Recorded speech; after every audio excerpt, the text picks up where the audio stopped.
Hello and bienvenue to Life's Questions and Lessons. I am your host, Charity Youngblood, and I am so grateful that you are here with me today.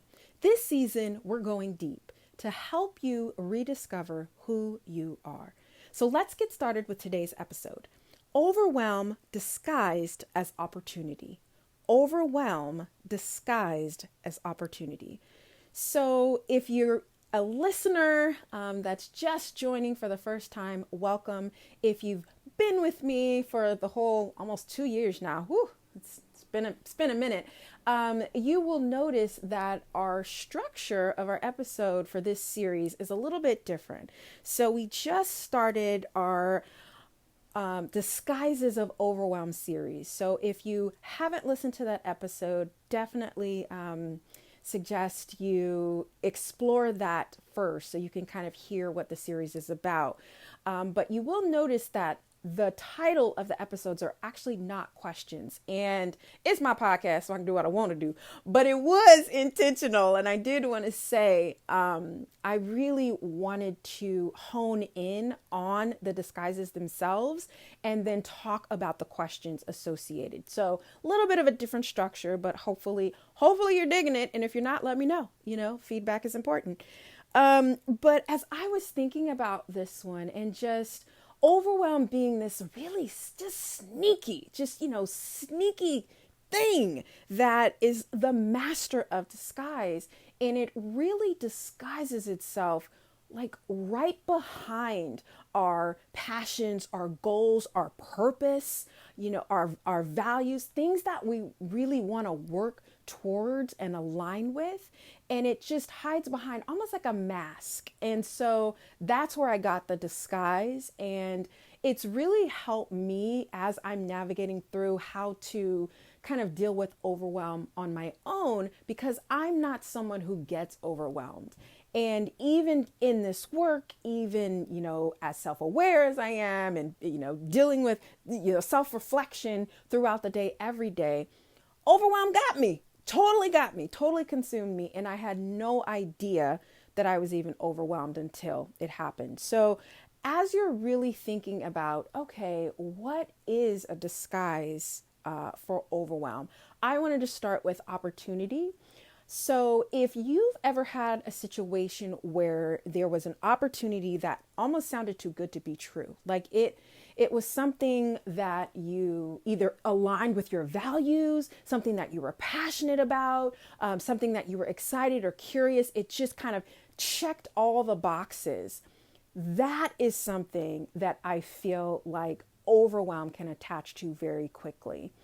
And so as I was kind of exploring this for myself, I thought about, okay, if overwhelm is going to have this disguise behind, opportunity, what would it look like? So that's the first question. What does overwhelm disguised as opportunity look like? The second question would be, what does overwhelm disguised as opportunity feel like? What does overwhelm disguised as opportunity feel like?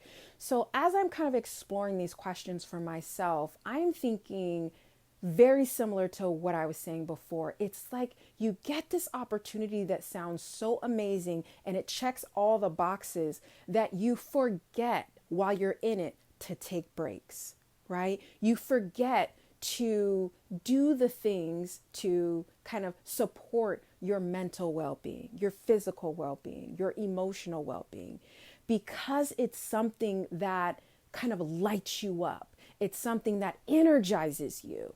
And I really, really hope you're following me here and you're understanding how easy it is for overwhelm to slip right in under this disguise of this opportunity. Well, this is what you said you wanted. Those are some of the things that I feel like overwhelm is saying, like under its breath. This is what you said you wanted.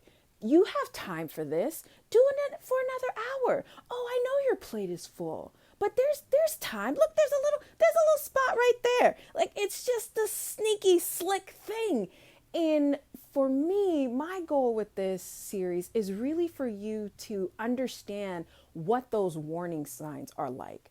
So if you're engaged in a particular opportunity like I was talking about, or that you're, put yourself in right now to kind of explore, what does it feel like when you're not overwhelmed, right?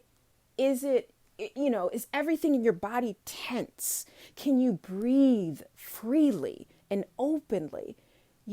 Are you able to flow in and out of it? Are you able to address those well-being needs that I was talking about, right?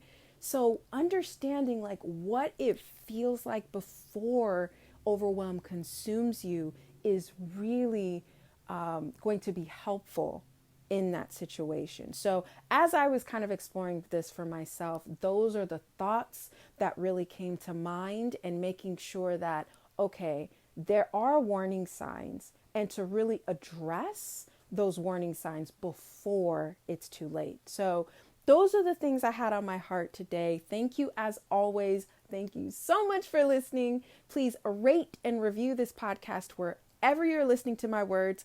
And if this episode was helpful for you, please share it. And until next time, take care.